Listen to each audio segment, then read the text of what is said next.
Doctor Víctor, un abrazo grande, gracias por estar aquí en Chilena FM. ¿Cómo está, Manuel? Un gusto estar conectado nuevamente con Radio Chilena y con toda la gente de San Antonio, ¿no? Oiga, hace tiempo que no teníamos la oportunidad de conversar y claro, con harta razón, porque ha estado Víctor con harto ajetreo a raíz de esta ley y voy con la primera pregunta. ¿Qué deja como enseñanza desde el punto de vista político?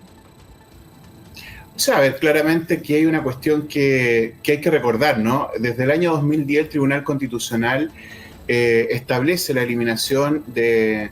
la discriminación por sexo y edad que existía en los distintos planes de salud que comercializaban las ISAPRES, ¿no? Desde ahí a la fecha no hubo posibilidad de poder avanzar en algún proyecto de ley que regulara una forma distinta de hacer los cobros de dichos planes. Recordemos, a mí me tocó incluso presentar un proyecto de ley, varios proyectos de ley. Siendo diputado, efectivamente. Diputados, algunos declarados inadmisibles porque eran materia de seguridad social. Después debatir otros proyectos que presentaron los distintos gobiernos, pero donde nunca hubo posibilidad de avanzar de tal manera de poder resolver este tema. Sin embargo, las ISAPRES, a pesar de que existía ya una sentencia del Tribunal Constitucional y varias sentencias de la Corte Suprema y de los distintos tribunales que obligaban a que en cada caso de las personas que presentaban estos recursos tuvieran que eliminar la tabla de factores y el cobro asociado, y también en otras áreas, también en el tema de la adecuación precio-base y en el cobro de la prima GES. Eso generó, digamos, un aumento significativo de la judicialización y no un cambio conductual de las ISAPRES respecto de cómo construían o cómo cobraban sus planes. De allí que la Corte Suprema en 2022 estableció en estas tres materias, adecuación precio-base, tabla de factores y también en el precio GES, sentencias con efecto general. Y ahí es donde se genera un poco el problema desde el punto de vista del desequilibrio, ¿no? del sistema, puesto que estas sentencias, digamos, si tú las sumas, generaban en promedio una disminución de ingresos del sistema del orden del 20% permanente, más allá de que además se generaba una deuda en torno a los 1,2, 1,3 billones de pesos, son millones de pesos, una cantidad bastante considerable. De allí que el gobierno planteó la necesidad de poder presentar este proyecto de ley que por una parte permitiera viabilizar el cumplimiento de la sentencia sin afectar al sistema, para no afectar por una parte la continuidad de las prestaciones de las personas que se atienden en el sistema privado y que están adscritos a FONASA,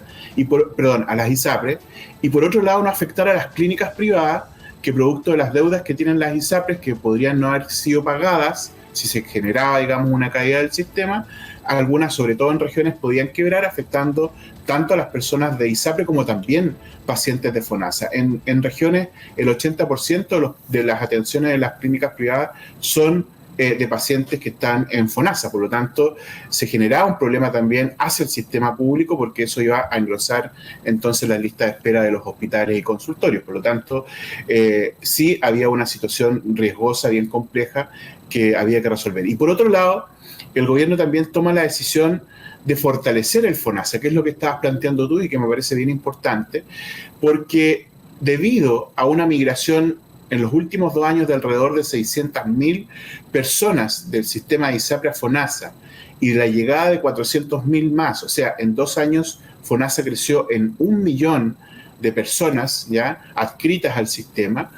se necesitaba poder generar una fórmula que fuera más efectiva para poder mejorar las coberturas de las personas que utilizan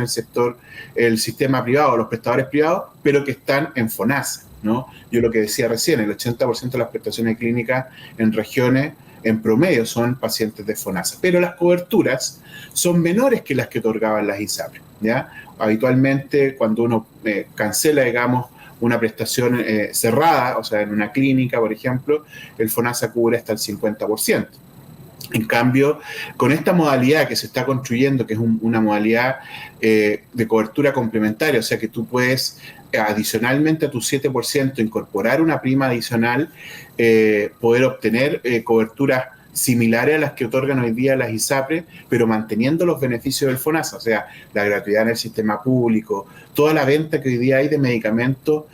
más de 6.000 medicamentos que tienen convenios FONASA con distintas farmacias, ya el copago cero que decíamos en el sistema público, etcétera, etcétera, son materias que podrían entonces mejorar las condiciones de aquellas personas que han optado por el seguro público y de esa forma también hacer el FONASA mucho más competitivo con la ISAPRE. Así que esa parte de la ley yo creo que es la noticia más sustantiva porque permite o abarca al 80% de la población que está en el Fondo Nacional de Salud y que hace más de 40 años no tenía una reforma de esta envergadura y que esperamos siga profundizándose obviamente con los proyectos de ley que vienen desde octubre en adelante. Víctor, dos preguntas en uno, porque esto además, claro, es tremendamente beneficioso para la gran mayoría de los chilenos. Va a aumentar la cobertura, tú decías, a un probablemente 65%, con un copago de 35%, obviamente, que es similar a lo que hoy día cuesta, digamos, un ISAPRE, pero va a ser a través de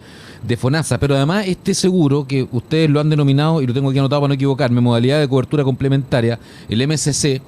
es voluntario, digamos, el que quiera puede acceder a él y el costo, entiendo, ¿hay un costo determinado ya para esto, digamos, está definido? El monto de esta prima, que va a ser voluntaria, o sea, que aquella persona que quiera adscribirse, el director de FONASA ha planteado que es del orden de los 30.000 pesos por beneficiario, pero pudiera ser menor en la medida en que se mejoran las condiciones de la licitación que va a hacer durante el próximo año seguramente FONASA para poder implementar esto, porque los volúmenes de personas que tiene el FONASA permiten que, por una parte, los seguros se puedan, digamos, obtener en menor precio, con mejores coberturas, y se elimina la discriminación, porque cuando tú vas solo a poder firmar con algún seguro, te van a decir, bueno, usted está enfermo, por lo tanto le cobro más caro o no lo cubro, ¿ya? O usted tiene tanta cantidad de años, por lo tanto no lo voy a cubrir porque tiene más riesgo. En cambio, este sistema, al ser un pool de personas grande, todo ese riesgo se comparte, entonces no se discrimina a las personas y va a permitir que si usted tiene enfermedades previas, eventualmente usted tiene una edad por sobre la que está teniendo como corte, digamos, el seguro respectivo, pueda también acceder a este beneficio si así lo quiere. Así es que es una buena noticia, digamos, a nuestro juicio para las personas que optan por esta vía o que quieran optar por esta vía a través del Fondo Nacional de Salud. Víctor Torres, Superintendente de Salud, conectado esta mañana con Chilena FM, Canal 2 y todas nuestras plataformas. Un abrazo, gracias una vez más.